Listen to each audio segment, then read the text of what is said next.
안녕하세요. 성교육 전문가 김경희입니다. 여러분들 만나서 반갑습니다. 어떻게 지내시나요? 혹시 요즘에 독감이 유행인데요. 건강 유의하시고요. 그리고 새해를 맞이해서 잘 지내셨으면 합니다. 여러분들 혹시 노인네와 어르신의 차이를 아시나요? 나는 과연 노인네일까? 아니면 나는 어르신일까? 한번 생각해 보는 그런 기회를 가져보셨으면 합니다.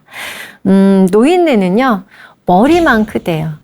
내가 무엇을 먹을까? 나를 위해서 무엇을 할까? 이렇게 머리만 점점 커지는데요. 어르신들은요, 가슴이 커진다고 합니다. 내가 정말 다른 사람을 위해서 무엇을 할지 따뜻한 가슴을 가진 사람이죠.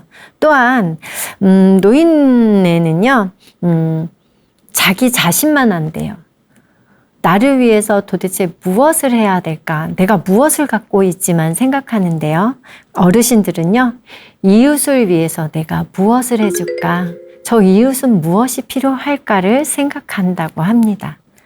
또한 노인네는요, 아직도 그동안 그만큼을 사셨는데요, 나를 채우기에만 급급하다고 합니다. 그러면 어르신은 어떨까요? 비우기 위해서 다른 사람들에게 무엇을 나누어 줄지, 무엇을 해줄지를 먼저 생각한다고 합니다. 여러분들은 어떤 사람인가요?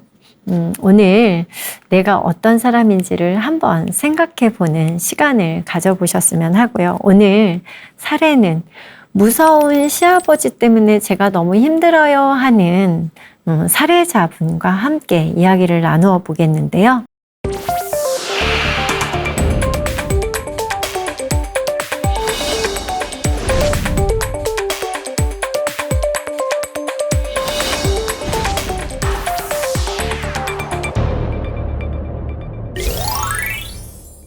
창숙 씨는 결혼한 지 25년 된 50세의 주부입니다. 동갑내기 신랑과 25년 전에 결혼을 했고요. 두 사람 슬하에는 딸 둘을 낳아서 잘 키우고 있습니다.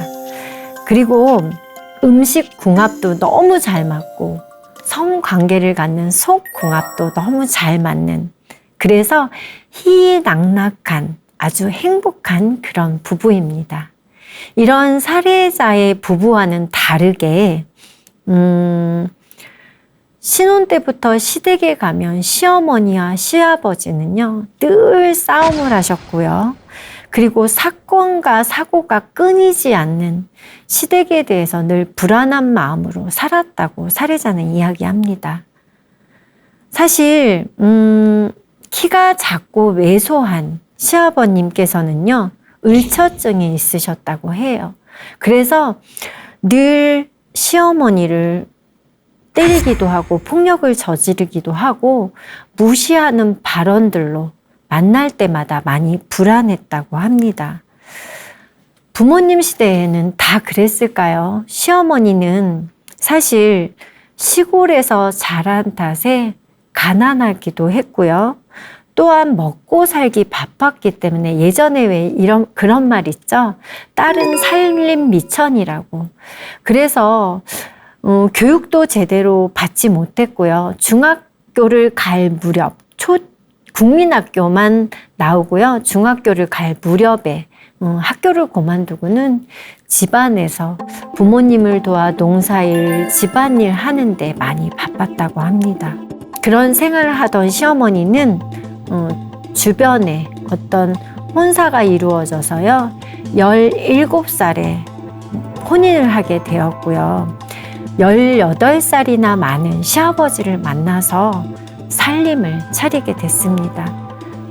사실 그 어린 나이에 결혼을 해서 똑같이 또 시댁에 가서 농사일도 하고 그리고 살림도 살고 그러면서 아이를 5이나 낳아서 키웠다고 해요. 왜 그렇게 자식도 많이 낳고 힘들었는지, 술만 드시면 시어머니는 그런 푸념에 하소연을 하는 거고요. 그러면 그 옆에서 그 이야기를 듣던 시아버지는 그 술상을 엎으면서 아내를 때리고 또 여러 가지 싸움으로 인해서 집안이 혼란스럽고 시끄러웠던 거죠. 그렇게 아수라장이 되어서야 그 술 이야기는 끝이 난다고 합니다. 명절이나 생신 때는 별 달랐을까요? 매 한 가지로 늘 싸움이 일어났기 때문에 시동생들과 누나들도 이제는 발길이 끊겨진 지 오래라고 합니다. 사실 창숙 씨도 그런 시댁에 가는 게 두렵긴 했는데요.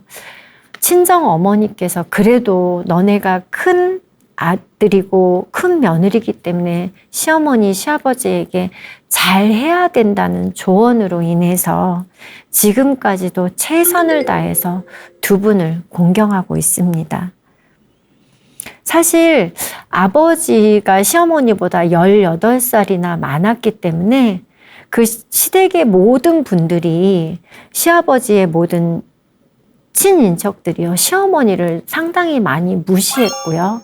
가난하다고 해서, 나이가 어리다고 해서 상당히 무시했다고 합니다. 그러면서 폭력까지 시들렀으니 시어머니가 정말 오랫동안 참고 살았던 거죠. 살해자가 둘째 아이를 임신했을 무렵에 시어머니는 결심을 합니다. 황혼 이혼을 하기로.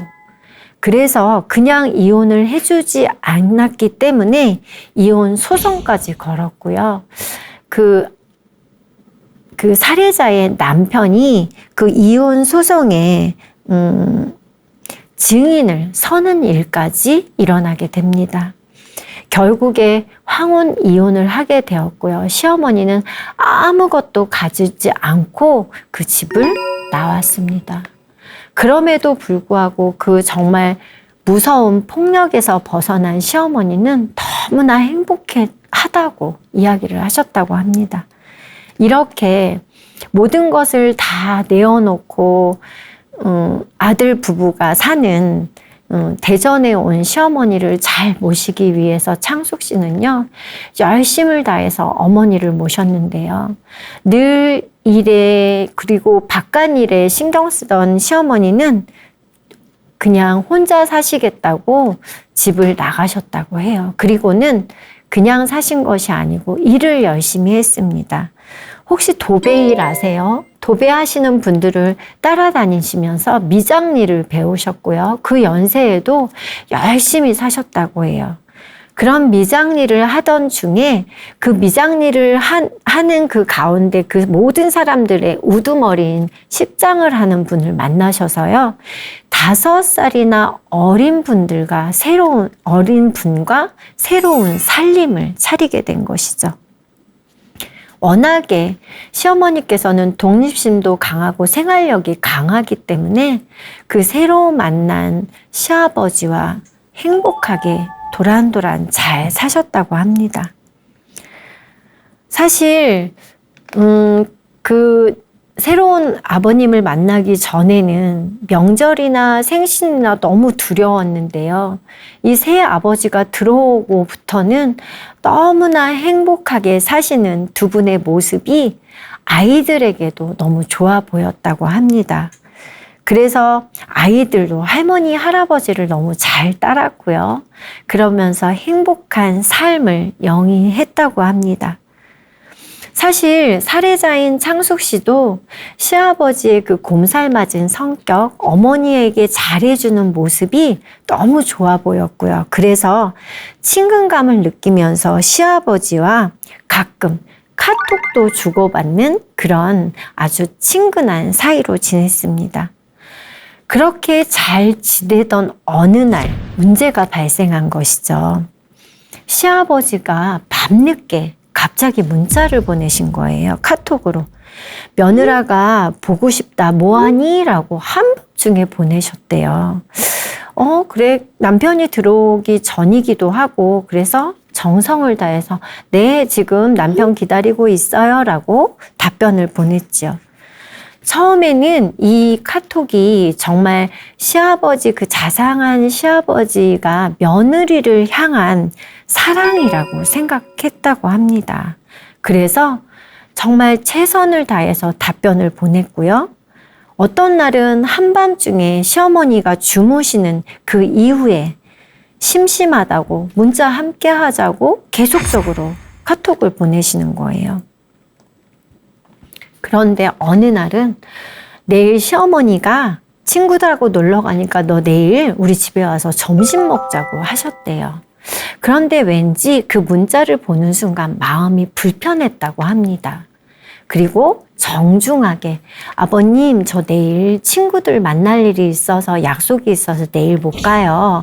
혼자 점심 식사 맛있게 하세요 라고 보내놓고는 친구들을 만난 사례자는 친구들과 이런 카톡 주고받은 시아버님과 카톡 주고받은 것들을 보여주면서 이야기를 나누게 됐습니다.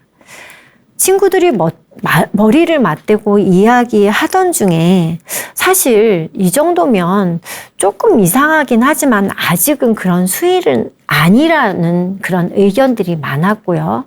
그래서 또 그 사례자 또한 그런 생각을 하기도 했지만 친구 중에 한 명이 너무 친절하게 너가 대해서 그런 건 아닐까? 너가 조금 답변을 덜 해봐 라는 친구의 의견도 있었다고 합니다. 사실 그 카톡에 온 내용들이 별로 썩 기분이 좋지는 않지만 친구들의 조언도 있어서 그냥 좀 더 지켜보기로 했던 것입니다. 그리고 또한 이런 생각을 했다고 해요. 사례자는 정말 평생 17살에 시집을 와서 평생 먼저 그 시아버지에게 시달렸던 그 어머니가 이제서야 행복한 삶을 살고 계신데 그 행복한 삶에 정말 찬물을 끼얹을 수 없었던 것이죠. 그래서 좀 더 참으면서 지켜보자는 그런 생각을 가졌다고 합니다. 그리고 또 시어머니가 만약에 시아버지와 헤어지게 되면 그 거처 문제도 그렇고 여러 가지가 신경이 쓰였던 거죠. 그러면서 이제 시아버지의 상황을 살펴보던 어느 날 시어머니께서 전화가 온 거예요. 며느라, 내가 너가 너무 예쁘고 좋아서 너 옷을 사주려고 하는데 오늘 백화점에 같이 갈까? 별 약속이 없던 사례자는 그래요 어머니 하고 이제 나갔어요. 백화점에 도착했더니 시아버지가 함께 나와 계신 거예요. 새 시아버지가. 그래서 이제 그냥 함께 껄끄러운 사이는 아니니까 함께 옷을 골랐습니다. 그런데 옷을 입고 나오는 그 며느리를 보는 눈빛이 그 사례자가 보기에는 너무 불편했다고 표현을 합니다. 그리고는 그 옷을 입을 때마다 옆에 오셔서는 어깨부터 허리까지 슥 이렇게 만지는 그 느낌이요. 너무 불편했다고 사례자는 이야기를 합니다. 옷 갈아입는 것을 빤히 쳐다보는 그런 눈빛도 그리고 그런 스킨십도 뭔가 불편함을 느낀 이후에 어머님이 또 옷을 사주셨는데 점심 식사도 함께 하자고 하셔서 식사를 함께 갔습니다. 그런데 시어머니께서 이제 식사 나오기 전에 화장실을 가신다고 가셨어요. 그런데 갑자기 시아버지께서 돌발 행동을 한 거죠. 갑자기 아이고 우리 며느라가 손이 너무 예쁘다고 하시고는 손을 덥석 잡는 거예요. 사례자는 너무 놀랐고요. 소스라치게 놀라면서 뒤로 물러나는 바람에 그 식탁에 있던 물이 다 엎어질 정도로 놀랬다고 합니다. 그리고 시아버지는 얼굴이 빨개지셔서는 아유 너가 예뻐서 그런 건데 뭐 이렇게 놀래냐고 오히려 핀잔을 주셨다고 합니다. 그런 일이 있고 점심 식사를 하고 돌아온 사례자는 집에서 곰곰이 생각을 해보았습니다. 그 시아버지의 나를 향한 행동이 과연 무엇인지, 내가 너무 예민한지 그렇지 않은지 고민에 빠지게 된 것이죠. 사실 시어머니를 봐서 싫은 내색을 하진 않았지만 이런 일들이 계속적으로 반복이 된다면 어떻게 해야 될지 정말 큰 고민에 빠졌습니다. 어느 날 신랑이 출장을 가게 됐어요. 그래서 혼자 있는 밤이었는데요. 시어머니에게 그 아들이 출장 간 것을 들은 시아버지께서는 문자를 보낸 거예요. 며느라가 뭐하니? 하고 또 카톡이 왔다고 합니다. 그래서 생각을 했던 이 살해자는 아버님, 가희 아빠가 이 카톡을 보면 혹시나 오해할까 봐요. 이제는 이렇게 카톡 보내지 않으셨으면 좋겠어요. 좀 겁나네요. 라고 보냈다고 해요. 그랬더니 그 이후에 답이 없으신 거예요. 그날 밤에는 아무런 답이 없으시더니 그 다음날 오전에 이렇게 답을 보내셨다고 해요. 며느라가야 너가 예뻐서 그런 건데 오해할 건 없잖니? 라고 카톡이 왔다고 합니다. 살해자가 보기에는 오히려 시아버지가 며느리를 오해한 듯한 적반하장의 문자였다고 이야기를 합니다. 늘 바쁘게 살면서 아들 가족에게 최선을 다하는 그런 시어머니에게 사실 이 살해자는 며느리로서 최선을 다한다고 했잖아요. 그래서 평일 낮이면 시어머니가 일하시니까 맛있는 반찬도 갖다 주었다고 합니다. 어느 날은 연락 않고 그냥 반찬을 갖다 드렸는데요. 방에서 혼자 계신 시아버지께서 나오셨대요. 그래서 소스라치게 놀래고 그리고 그 길로 뛰쳐나온 적이 있다고 합니다. 물론 어떤 일이 있는 건 아니었는데요. 시아버지에 대한 감정 때문에 혹시 무슨 일이 생길까봐 그렇게 뛰쳐나왔다고 이야기합니다. 그 이후에도 가끔 이 시아버지께서는 이쁘다, 그리고 보고 싶다, 밤이 너무 외롭다, 그리고 며느라가 살갗이 너무 하얘서 이쁘다, 이런 카톡들로 계속적으로 구애 아닌 구애를 하고 계신 그런 카톡을 보냈다고 합니다. 그런 시아버지, 며느리 입장에서 당연히 무섭지 않을까요? 여러분들은 어떠세요? 이 시아버지의 마음, 그리고 이 며느리의 마음이 느껴지시나요? 오늘 이 사연을 통해서 여러분들이 정말 좋은 이 살해자에게 좋은 솔루션이 있다면 한번 댓글 많이 올려주시고요. 오늘 솔루션을 위한 질문을 해보겠습니다. 첫 번째, 살해자는 왜 시아버지가 무서울까요? 여러분들 왜 살해자가 시아버지가 무섭다는 생각을 할까요? 사실 친근감으로 시아버지와 살해자는 카톡을 주고받는 아주 좋은 사이였습니다. 그런데 시아버지의 돌발적인 행동이 여러분들 한번 상식적으로 생각해 보시겠어요? 혹시 부모님이 밤늦게 카톡을 보내거나 전화를 하면 어떨까요? 여러분들은 어떠실 것 같아요? 제가 한 몇 달 전이었나 봐요. 저희 친정 아버님이 밤 10시 이후에 저희 신랑에게, 남편에게 전화를 하셨어요. 그런데 전화벨이 울리고 나서 남편이 장인어른이 웬일이지? 하고 전화를 받는데요. 저도 자려다가 벌떡 일어나서 무슨 일이지? 하면서 가슴이 되게 두근두근 했거든요. 왜 그랬을까요? 사실 어르신들이 이렇게 밤늦게 전화할 일은 별로 없어요. 그래서 무슨 일이 생겼나? 엄마가 아프신가? 라는 생각을 했던 적이 있습니다. 살해자 또한 시아버지와 며느리와의 관계에서 이렇게 밤늦게 카톡이 오고 가는 그런 사이일까요? 한번 여러분들은 어떠세요? 그리고 시어머니가 꼭 잠든 이후에 그 새 시아버지는 카톡을 보낸다고 합니다. 그리고 시어머니가 집을 비울 때, 이럴 때 카톡을 보낸다고 하는데요. 이런 모든 것들이 그냥 무섭다고 느껴지진 않았을 것이라는 생각이 듭니다. 사실 사람의 마음과 마음이 보이시나요? 여러분들 보이세요? 아내의 마음, 남편의 마음, 아니면은 부모님의 마음이, 그리고 사람들의 마음이 보이세요? 보이진 않습니다. 하지만 보이진 않지만 느껴져요. 마음으로 그 마음이 느껴집니다. 과연 살해자가 시아버지가 무섭다고 느끼는 이유는 분명히 그 시아버님의 가지고 있는 마음이 살해자에게 전달되는 것이죠. 어떤 마음일까요?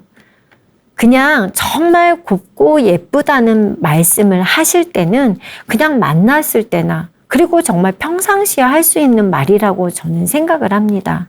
그런데 한밤중에 그리고 혼자 계실 때 보내는 문자라면 한 번 더 생각해 봐야 되지 않을까라는 생각을 합니다. 그리고 그런 모든 정황들이 갑자기 손을 덥석 잡는다거나 그리고 어깨부터 허리까지 이렇게 쓱 만지는 그런 스킨십이 과연 올바른 행동일까요? 그러지 않았기 때문에 아마 새 시아버지에게 좀 무섭다는 생각이 들지는 않았을까라는 생각을 해봅니다. 그렇다면 여러분들 살해자의 그 불편함이 과연 그냥 되는 게 아니죠. 요즘에 특히 SNS나 여러 메신저를 통해서 이런 문자가 오고 가는 그런 통신 매체를 이용한 이런 일들이 많이 벌어지고 있는데요. 혹시 시아버지의 언행에 대해서 다시 한번 생각해 봐야 할 것 같습니다. 친하다고 해서 본인의 생각대로 다른 사람에게 보내는 문자가 과연 올바른지 한번 생각해 보는 건 어떨까 하는 생각을 해봅니다. 그리고 두 번째 솔루션을 위한 질문에서요. 시아버지의 행동은 어떤 의미일까요? 라는 질문을 해봤는데요. 시아버지의 그 부적절한 행동이 제가 보기에는 엄연한 성희롱이라고 보여집니다. 성폭력입니다. 자신의 감정을 살해자는 부정하거나 축소하면 안 되고요. 그대로 본인의 감정, 불편한 감정, 그리고 무서운 감정을 그대로 정리를 하셔야 돼요. 물론 살해자 감정이 금방 정리되지는 않을 거예요. 혼란스럽기 때문에. 하지만 그 불편한 감정, 기분 나쁜 감정을 내가 충분히 정리를 한 다음에요. 시아버지에게 명확하게 이야기를 하셔야 하는 것입니다. 그래서 살해자 자신의 표현을 시아버지 행동이 어떤 의미를 나타내는지를 이야기해 주셔야 돼요.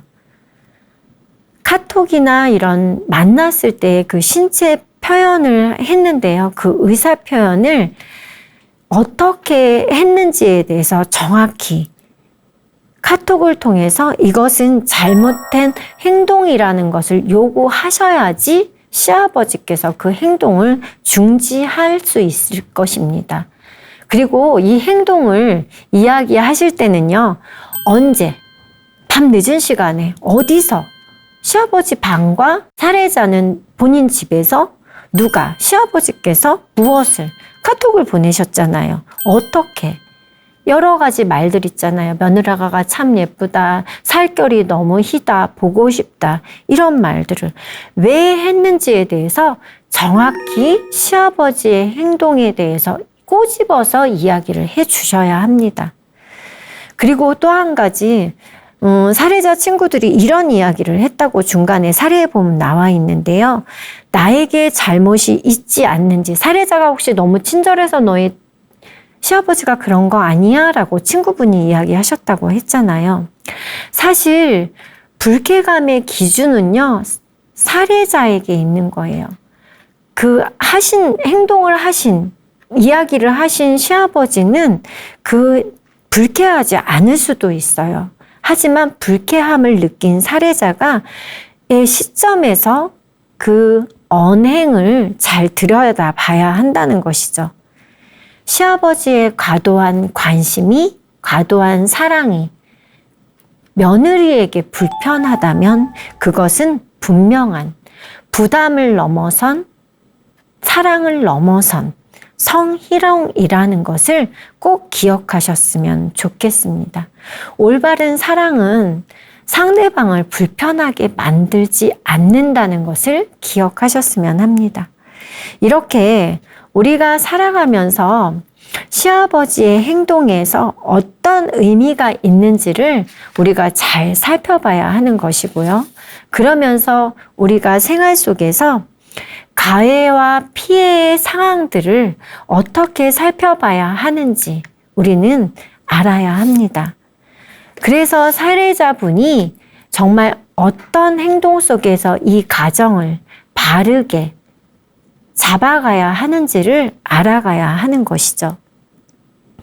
또한 사례자분이 이렇게 행동할 때 시아버지는 분명히 그 모든 것들을 잘 받아주실 것이고요. 그리고 그것들을 인식하게 됩니다. 대부분의 가해자분들은 본인의 그 잘못된 행동들을 잘 이해하지 못한다고 해요. 그러니까 이 아내분이 분명히 그 사례자분이 정확하게 이야기를 하셔서 지혜롭게 이렇게 사연을 내놔 준 것만도 너무 감사한데요. 그 지혜를 더욱더 발휘하셔서 이 가정을 잘 지켜가셨으면 합니다. 그리고 네 번째, 시어머니를 위한 가장 좋은 방법이 있을까요? 라고 이야기를 하셨는데요. 질문을 했는데요. 자, 누구든지 사실 당황스러울 것입니다. 방송을 보는 여러분들은 어떠세요? 이 상황이 정말 당황스럽죠. 그런데 사례자의 한마디의 사실 말이 시어머니, 남편, 가족 모두를 큰 상처를 남길 수도 있고요. 또 불행으로 몰아넣을 수도 있습니다. 그래서 고민을 많이 지금 하고 있는 것인데요. 그렇다고 이 불편한 상황을 그냥 보고만 있을 수는 없잖아요. 그래서 사실을 말해야 할지 그러지 않아야 할지 아마 고민을 많이 할 수밖에 없는 그런 상황인 것이죠. 정황을 보면 시아버님도 본인의 행동에 대해서 올바르다고만 생각하지는 않습니다. 그렇기 때문에 왜 며느님이 사례자분이 애 아빠가 알면은 안 될 것 같아서요 라고 이야기했을 때 카톡을 안 보내셨잖아요. 문자를 안 보내셨잖아요. 그것만도 분명히 본인의 행동이 올바르지 않다는 것을 알기 때문에 사실은 가족들에게 시어머니나 남편에게 솔직하게 털어놓는 것이 최우선이지만 사례자의 고민도 충분히 이해가 됩니다. 그 전에 정중하게 시아버지에게 언행에 대한 불편함을 먼저 잘못된 부분을 정확히 이야기해 주셨으면 합니다. 그리고 시아버지와 근거를 넘어서 정말 증거가 될 수 있게 시아버지와 나눈 대화, 시아버지의 그 행동이 잘못됐다는 것을 말한 근거를 분명히 남겨놓으셨으면 합니다. 그래야 나중에 어떤 일이 더 발생했을 때 사례자분이 오해를 받지 않을 수 있습니다. 시아버지의 언행이 지속된다면 분명히 남편과 시어머니에게 말씀드려야 합니다. 이 상황을 명확하게 이야기하셔야 하는 것을 사례자분은 꼭 기억하셨으면 합니다. 그렇다면 가족 모두를 위한 솔루션은 과연 어떤 것이 있을까요? 사실 성희롱, 성폭력은 가해자, 피해자의 관계를 넘어서 이 가정은 과연 어떻게 될까요? 모든 가족이 감당하기 너무 힘든 괴로움에 직면할 수도 있는 그런 일인데요. 사례자인 며느리의 조언을 듣고 시아버지께서 정말 취하는 행동과 방향에 따라서 이 가족이 정말 행복할 수도 또 불행으로 치닫을 수도 있다는 생각이 듭니다. 그렇다면 여기에서 가정의 척도, 행복의 척도는 과연 무엇일까요? 시아버지께서는 가족 모두에게 상처를 주지 않도록 노력하셔야 하고요. 다시는 이런 사례가, 며느리에게 불편한 사례가 일어나지 않도록 자신의 행동 습관이나 생활에 대해서 다시 한번 성찰해 보셨으면 합니다. 그래서 사실 며느라가 나는 그게 아니야, 너가 오해했구나라는 이런 변명보다는요, 정말 잘못을 인정하시고 사과하셨으면 합니다. 그래야 이 모든 가족이 행복함으로 갈 수 있지 않을까라는 생각을 해봅니다. 사실 어떤 행동, 어떤 언어는요, 내가 의도한 것과 다르게 상대방이 나의 언행에 대해서 느끼는 것이 사실은 정말 진실인 것이죠. 그렇기 때문에 서로가 오해가 있다면 대화를 통해서 풀어나가셔야 하고요. 누군가 불편함이 있다면 그 행동을 멈춰야 하는 것을 기억하셨으면 좋겠습니다. 평소 사실 성인지 감수성을 가지고 가족도 많이 바라봐야 하는데요. 지금 이 방송을 보고 계신 여러분들 가정에서도 사실 이런 일들이 일어날 수도 있다는 것을 여러분들도 잘 아셨으면 합니다. 상대방이 무안해질 것 같아서 뭔가 껄끄러워질 것 같아서 성희롱과 성폭력을 인지함에게도 그것을 묵인하는 것은 관용이나 배려가 아니고요. 잘못된 것이라는 것을 꼭 기억하셨으면 좋겠습니다. 용기를 내셔서요. 이렇게 상담을 하신 것도 너무 감사하고요. 정말 지혜로운 사례자에게 박수를 보내드리고 싶습니다.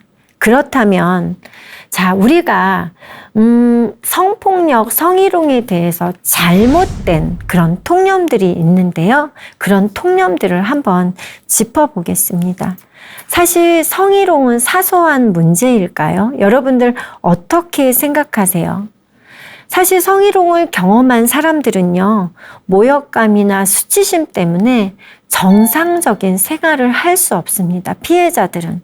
그리고 결국에는 이 세상에서 죽음으로 이 생을 마감하는 일까지 생기게 되는 아주 무시무시한 범죄라는 것을 기억하셨으면 좋겠고요. 그리고 두 번째, 성희롱은 의도는 없으며 단지 친밀감의 표현일 따름이다? 맞을까요? 어떠세요? 자의적이고 일방적으로 성희롱을 해석하면 안 됩니다. 사실 의도와 상관없이 피해자가 느끼는 그런 역량의 판단 기준에 의해서 성희롱의 의도는 표현되는 것이죠. 친밀감의 표현 아닙니다. 범죄라는 것 꼭 기억하셨으면 하고요. 세 번째 보면 강간만이 성폭력일까요? 어떠세요? 오늘 사례를 통해서도 보셨듯이 어떤 언어가 불편하다면, 그리고 또 성을 매개로 한 괴롭힘, 밤늦게 문자를 보낸다든지 또 이상한 언어를, 예쁘다라는 말이 그냥 좋은 말일까요? 아니요. 듣는 사람이 불편하면 그것도 성폭력이 될 수 있다는 것. 강간만이 성폭력이 아니고요. 언어에 의한 성폭력, 시선에 의한 성폭력, 그리고 행동에 의한 성폭력이 있다는 것을 기억하셨으면 좋겠습니다. 그리고 네 번째는 성폭력은 낯선 사람에 의해서 발생될까요? 오늘 사례 어떠세요?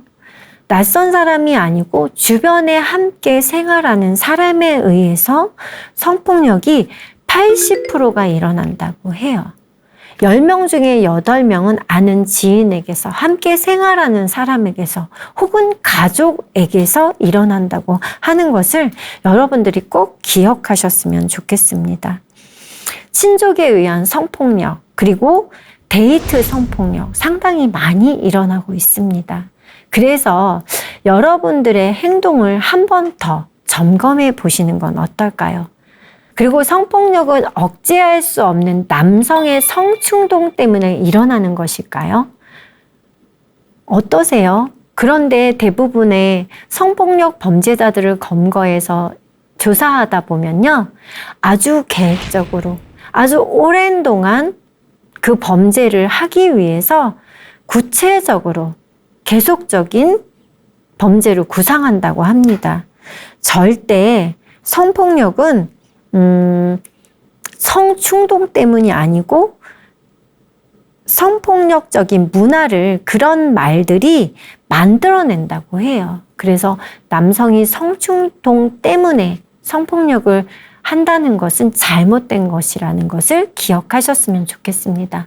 그렇다면 성폭력은 젊은 여성에게만 일어날까요? 아닙니다. 어린이부터 노년기에 이르는 전반적인 여성에게 일어나기도 하고요. 또 남성에게도 5%에서 10% 정도는 남성이 남성을 성폭력하는 경우도 있습니다. 또한 여자들의 옷차림과 행실이 문제일까요? 그렇다면 만약에 옷차림과 행실이 문제라면 한여름에 성폭력이 많이 일어날까요? 그렇지 않습니다.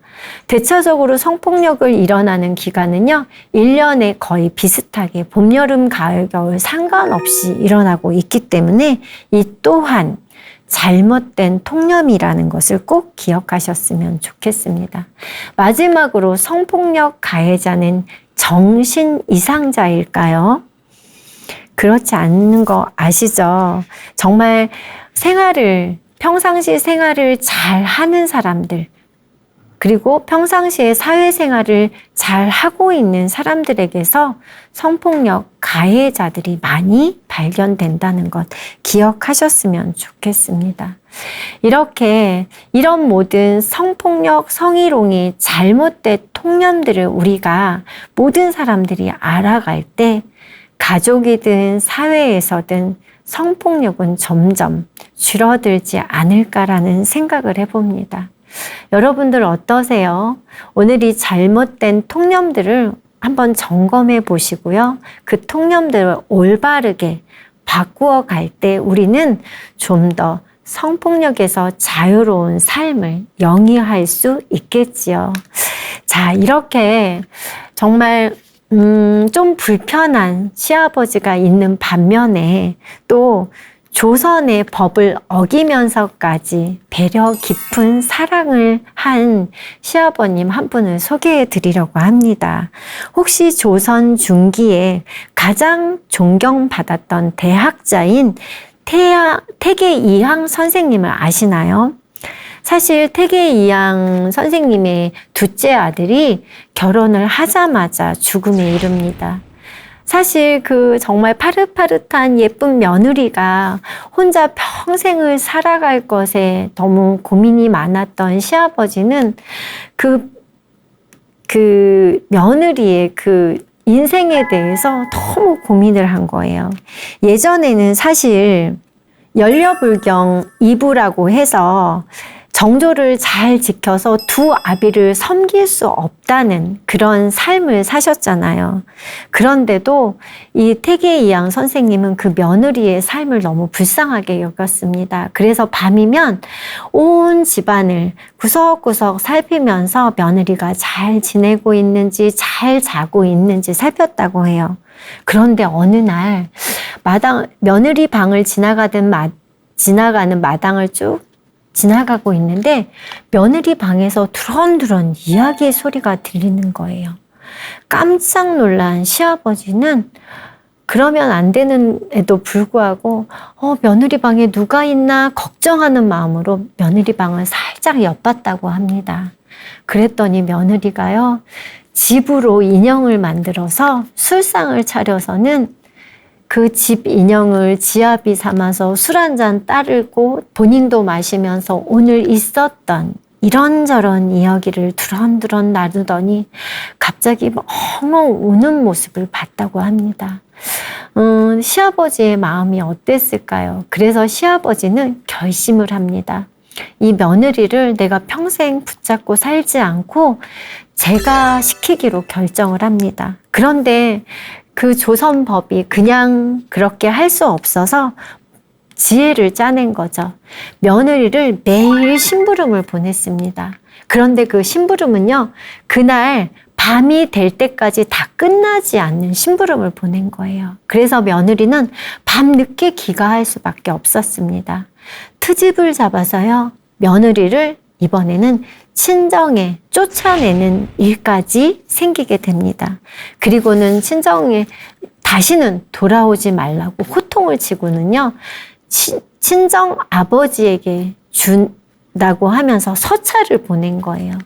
사실 시댁에서도 쫓겨난 둘째 며느리는 가다가 자결을 하려는 마음을 갖고 자결을 하려는 그 순간 시아버지께서 준 그 서찰을 보게 됐습니다. 그곳에는 시아버지의 마음이 담겨 있었어요. 친정아버지에게 정말 너무나 예뻤던 며느리라고 하면서 다른 사람을 만나서 잘 살았으면 하는 시아버지의 깊은 사랑이 담겨 있었던 것이죠. 이것을 본 둘째 며느리는요, 자결을 하지 않고 그 시아버지의 깊은 사랑을 마음에 간직해서 다른 사람을 만나서 잘 살았다고 합니다. 어느 날 태계이양 선생님이요, 한양을 가게 되는 일이 있었고요. 그 한양을 가면서 그 중간에 밤을 맞이해서 한 어느 집에 머물게 되었습니다. 그런데 저녁 밥상도 아침 밥상도 너무 입에 맞고 맛있는 거예요. 그런데 그 음식이 언젠가 먹어본 듯한 둘째 며느리 솜씨 같은 그런 생각이 들었습니다. 설마 우리 둘째 며느리가 이곳에 살진 않겠지? 그렇게 잠이 들고 아침에 일어났는데요. 그 집주인은 버선 2켤레를 지어서 그 태계이양 선생님에게 드리면서 한양을 잘 다녀오시라고 그렇게 주었다고 합니다. 이것을 받아든 태계이양은 버선을 신었는데요. 너무 꼭 맞는 거예요. 그러면서 마음속으로 생각했습니다. 여러 가지 이렇게 집안을 들러보니 깔끔하고 단정한 이 집안이 마치 며느리를 닮았던, 그 전 며느리를 닮았다는 생각을 하셨다고 해요. 그러면서 그 며느리가 보고 싶지만 그 마음을 간직하고 그 길을 떠났습니다. 그 시아버지가 한양에 가는 뒤편에 서서요, 그 며느리는 그 아버지의 그 깊은 사랑을 마음에 간직하며 감사함으로 큰 절을 했다고 합니다. 여러분들 이 이야기 어떠십니까? 정말 배려 깊은 시아버지의 사랑이, 그런 사랑을 엿보이는 그런 아름다운 사연이죠. 파블로 피카소가 이렇게 말했다고 해요. 사랑은 인생에서 가장 훌륭한 치유제입니다. 여러분들 지금 현재에서 어떤 사랑을 나누고 계신가요? 부부가 함께, 그리고 가족이 함께, 아는 사람들과 함께 정말 태계이양의 그 아름다운 사랑을 나눈다면 그 부부의 사랑이 정말 모든 사회를 행복한 사회로 만들겠죠. 그렇게 삶을 영위할 수 있는 여러분들의 삶을 응원하겠습니다. 오늘 제 강의는 여기서 마치겠습니다. 감사합니다.